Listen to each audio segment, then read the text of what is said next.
And with that, I'd like to introduce Scott Taylor, the former director of Multnomah County Department of Justice, right? And also an APPA past president. Did I get those titles right, Scott? Yes, sir, you did. All right. And also one of my friends, longtime friends. Can I say that too? You can say that too. All right. Well, Scott, where we want to start, welcome to Justice Speaks. That's the name of this podcast. Where we want to start is tell us a little bit about yourself, your career in community corrections, or I also know you held an elected official job. So just tell us a little bit about yourself. I started in 1973 in this business.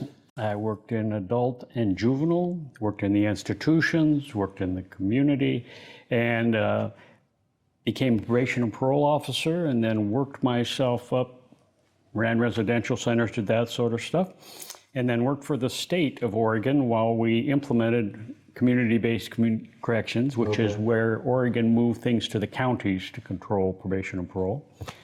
And then eventually I moved up to Multnomah County and became the director and was there for about 11 years and did some wonderful things.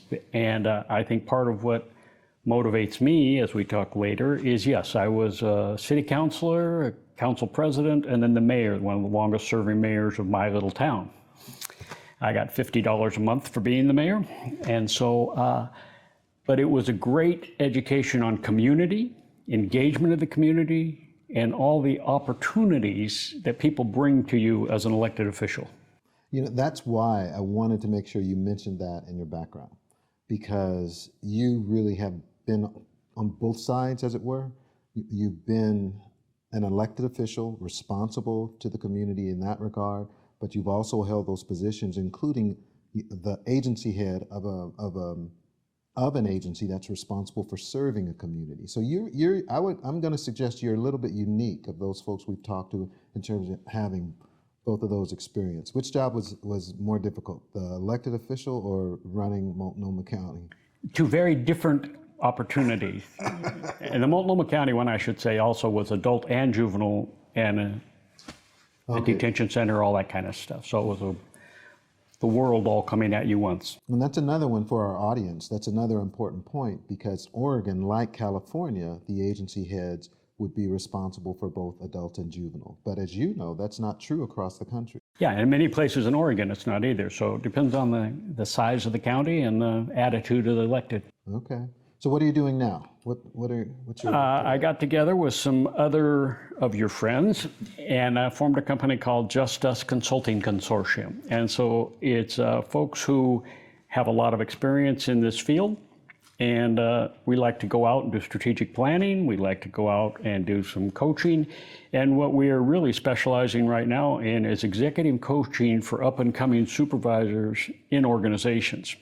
So that's a lot of fun. Sure. And since I'm retired, it's much more productive than my golf game. I will tell you, that's actually, just from my experience, and having been a chief as well, you're addressing needs in terms of the coaching, executive coaching of up-and-coming leaders. So I think that's really valuable. Thank you. Now, and you're also really well qualified to answer this next question. So talk about the role of community supervision in the American criminal justice system today. I think the role is invisible. I think that we take all sorts of people who've been the police, the courts, the parole board, the jails, the prisons, have all tried to respond to their behavior. And then they hand them to us and say, make them better and make this stop. And we are highly trained in the right places. We're highly trained in identifying who they are, what risks they present, and what we might want to work on with them to change that behavior. And so within the criminal justice system, I say we're invisible because when was the last time you watched a TV show where a probation officer was a star, like Hawaii Five-0 or FBI or NCI or So Help Me Todd? When we're probation officers, or frequently in any of the TV you watch, we are kind of, yeah, I'll talk to his PO. And it's usually a very unpleasant person who does. Yes, that's true. So for the average citizen, I deal with a variety of seniors as I play golf. Okay. And the only ones who really understand what our role is are the judges and the former prosecutors I play with. Yeah, I 100% agree with you in terms of, especially as you describe that invisibility. So it makes me want to ask if you ever, when you were the director, at any point in your career, did you ever have the conversation with a media person during an interview and have to explain the difference between probation and parole? Yes, I did. Did they ever remember it? Well, a few did. The one that sticks in my brain, we were having a debate because a prosecutor was talking about how to respond to juveniles. And I was talking about a much more humane, productive way of responding. And I had all the evidence, and we kept going, and he kept wanting. And finally, I indicated that the prosecutor, I used some foul language, and that became the headline. So I learned a valuable lesson about prosecutors and how well they, so yes. You're making me laugh. Okay, well now let's talk, and I want to get even more specific about the job of, and I will use the term both probation officer and parole agent, although I know your agency, your officers actually had both caseloads. So talk a little bit for the audience about what those individuals do. What is their job? What are some of their responsibilities more specifically? I think particularly in Oregon and in my shop, they have a wide range of responsibilities. They're charged by the court with conditions and by the parole board with conditions that they expect this person to comply with. So the accountability, the reporting to the court, the holding the person accountable. At the same time, they're charged with developing, the good ones are charged with developing a relationship and understanding the who and what they're working with to try and motivate them to make a change. A change of behavior to become a productive member of the community. But not everybody's eager to make a change in their lifestyle. So the skill set it takes to move people and at the same time have yourself at risk with certain populations you deal with. And so they have to be able to balance that humanity, that sense of change. I mean, I have now done over 90 one-on-one interviews with probation officers and parole officers around, and I ask them, what was the most rewarding time you've ever had, from awards you got to anything else? And over 90% of them have, without any coaching, have said, when that guy changed, when I had that individual who at the grocery store or someone else came up and thanked me and they've changed their life and they introduced me to their child and their wife, that's the best. So deep down inside, a nurturing, caring, human skill set is what a probation officer, parole officer of today has to have. And when we're interviewing people, if I were interviewing people today for the job, I'd care much more about that personality than I would the specific skill set they might have. Because in the long run, those are the people I've seen really move people to a different place. That's actually one of my questions too, and I asked Marcus about that. His answer was, I won't give you his answer, but I want to hear you tell more about that. If you were recruiting today, and obviously you're still engaged today in coaching folks, talk more about the attributes that someone should have to be successful as a probation officer or parole agent to the end of what you just described. What would you look for?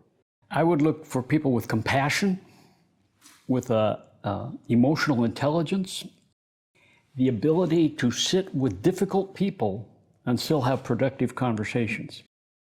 You know, way back in the day, it used to be nail them, trail them, jail them. It used to be my rules, you know, when I first went to work, I had a PO I worked for that used to slam the handcuffs on the desk and do the whole routine. Well, today I would not have hired him. I would have fired him after the second day because he was ineffective. And so having that capability to interact with people, having an understanding of this is this is about their story and how they got here. I need to know who I'm working with and what I'm working about if I'm ever going to help them change the story.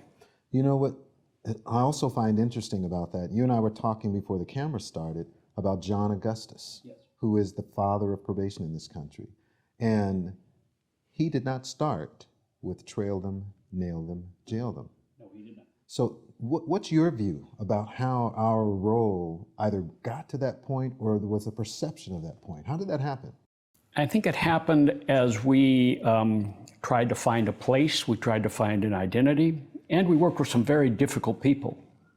And the rest of the system really, at a point in time, you remember Scared Straight and some of the other things. So we were brought up in a period where accountability and by God, get it done and these are the rules. And so we frequently were in situations where we needed to protect ourselves or we had to react, and that just reinforced the idea of who and what we deal with. And the people I see that are really good today still have the capability to move to that for their own safety, but that isn't their first response, it's not their second response. It's much more moving to engaging with the individual, charting a different path. But the rest of the system is not always complementary to that style. The rest of the system, just for clarity, when you say who is the rest of the system, that's not always complementary. Well, we have law enforcement who met this person in a different environment when he was loaded, drunk, angry, whatever. They had to, the human part is a little different. The prosecutor who gets rewarded for convictions, not for letting everyone go. The judge who has to be elected. And in today's world, where we've had a diminishment of the value of the judicial system by the public, it's even harder for them to establish who they are locally. I think it would be fascinating, we talk about it casually, and this is politics for a moment, we talk it casually about different communities and whether they're a bleeding heart or whether they're a heart. And so if you're the director in that place, who do you play to? Because this is also about staff, funding, resources. It's about treatment providers. And I think that's the other shift that's going on. I'm just freelancing here a little bit. That's fine, no. The other shift that's going on is as we have treatment providers who get more aggressive about, I can deal with this person, we now have these experts, and we're in the middle with the responsibility for the individual. And so trying to coach these people who went to college to learn how to be this kind of counselor about the actual criminality and the issues. I've watched one or two TV series lately that I watched just so I can watch group interaction, so I can remember who these people are and what kind of patience and skill set it takes. I think you're hitting on a really important point, and this interview is not about me, but I do want to say, though, that whole relationship with treatment individuals and our role, as it were, with the supervision role, I just believe is critical. And so I'm so pleased to hear you bring that up because of the point that you just made. Sometimes, and correct me if I'm wrong, but you're saying they have to learn how to work with the criminal aspects of those individuals and not just the clinical. Is that? Yeah, and I think the reward for some of us was learning how to shift into that gear and having the guy at the end come back and thank you because you actually knew that was bull, and here's what we really need to work on here. But okay, thank you for pushing me. Thanks for the guidance to get me off of that dime. And you go back to John Augusta. Yeah, so here's a bootmaker who goes in and says, hey, these people can do better. Let me talk to them. Let me work them. That was 1859. And so we grew it, the profession, and now we've kind of got lost in the politics and all the other things. Absolutely. So it's an interesting segue here. So a little bit of a change, but still on this topic. What does the term criminal justice reform mean from a community supervision perspective in Scott Taylor's view? Yeah, I've thought a lot about this. I ask a few folks if I get asked these kind of questions. And I think criminal justice reform is an awareness by the public who wants to be in denial, because they all live their life and they follow rules and they know what's doing. And when they break a rule, it deserves to be broken. But other people shouldn't break rules and shouldn't. And then the risk they feel from everything they see, the crime rates out of control and everything.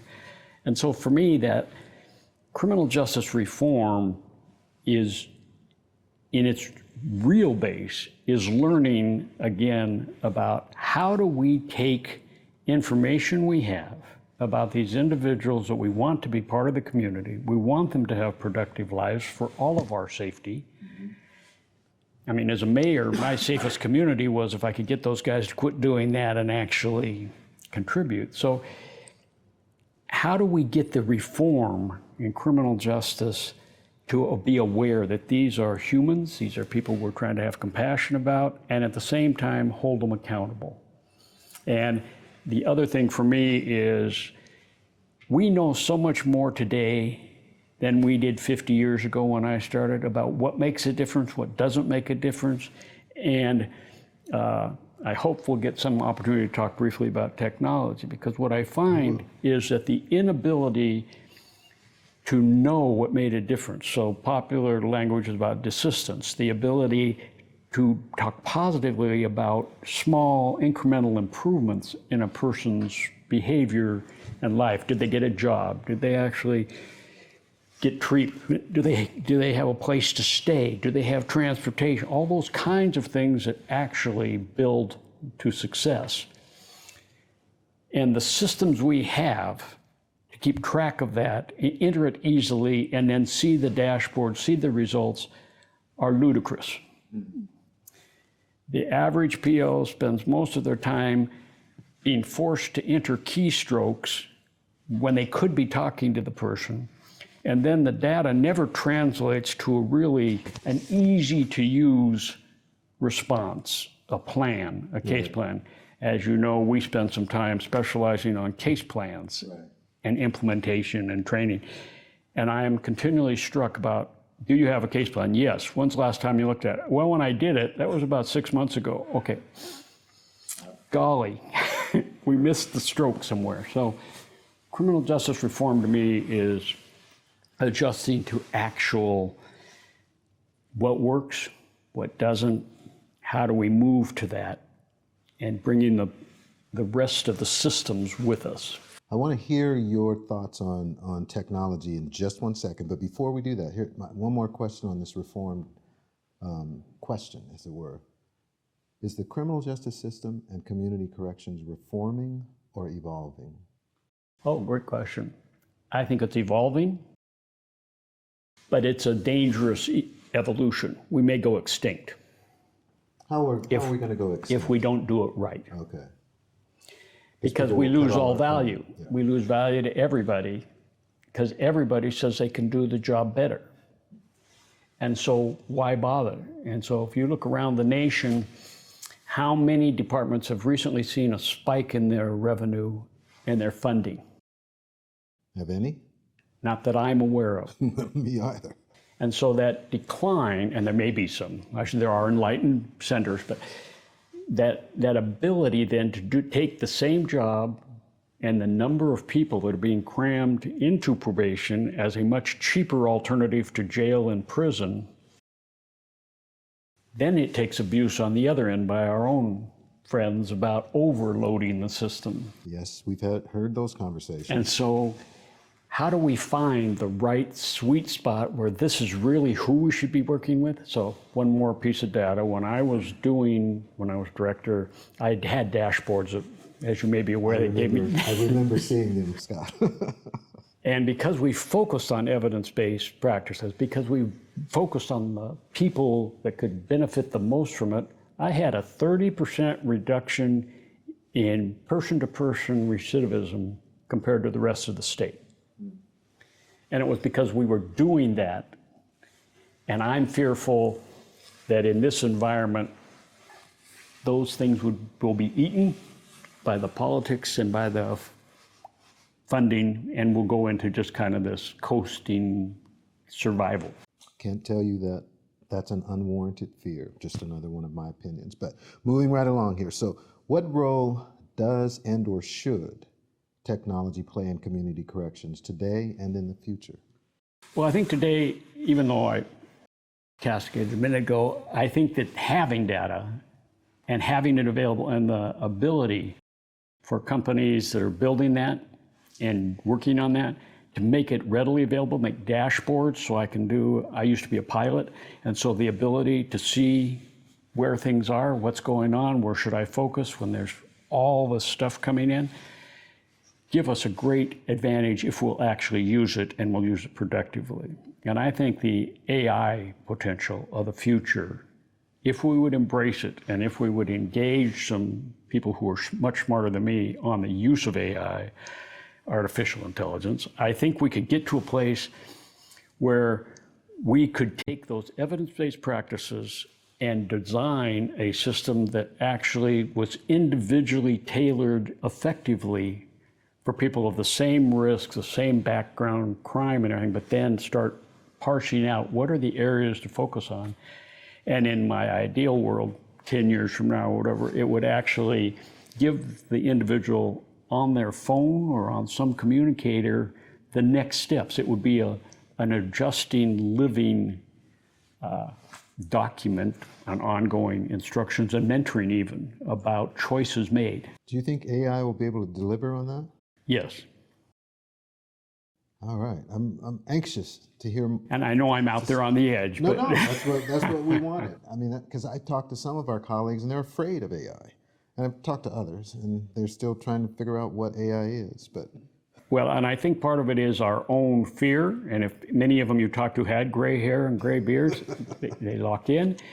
And as I've told the people, my younger population forced me to actually experiment a little bit with it. And rather than just using the words, I put it to a short practical application. And that changed my whole view of how functional it could be. So then I started asking, is anybody building some AI for case planning? Could we use this on case planning?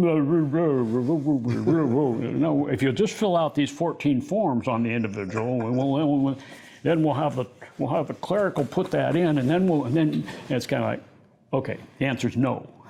Could we get, and APPA helped sponsor the executive summit. right. And a number of the people that went to the presentation on AI that I have talked to since then all have already begun to change, saying, if it could do that, that would be a game changer.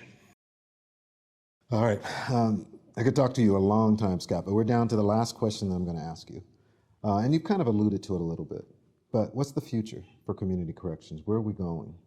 What's happening?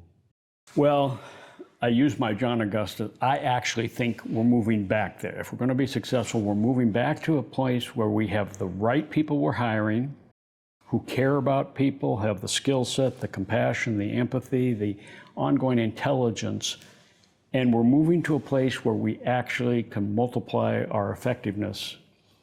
And then we will be, if we could target who we really can make a change with and who will get by without us anyway, and who really isn't ready yet.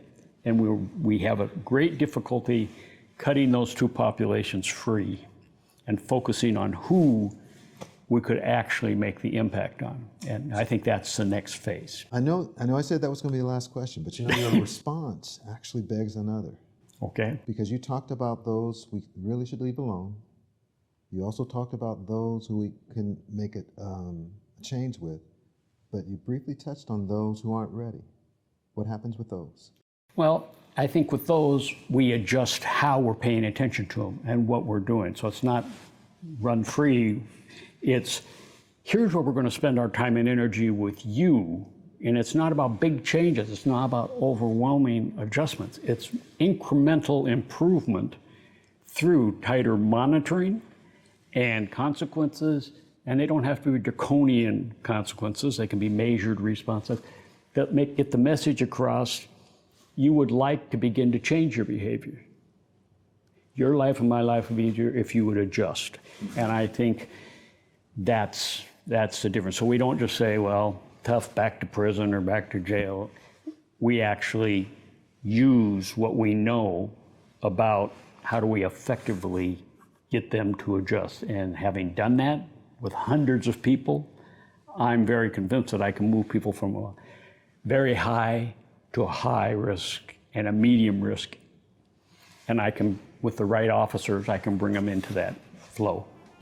Scott Taylor, thank you so much. Thank you. It has been so much fun talking to you. Really appreciate you giving us some time. You too. All right. Thank you.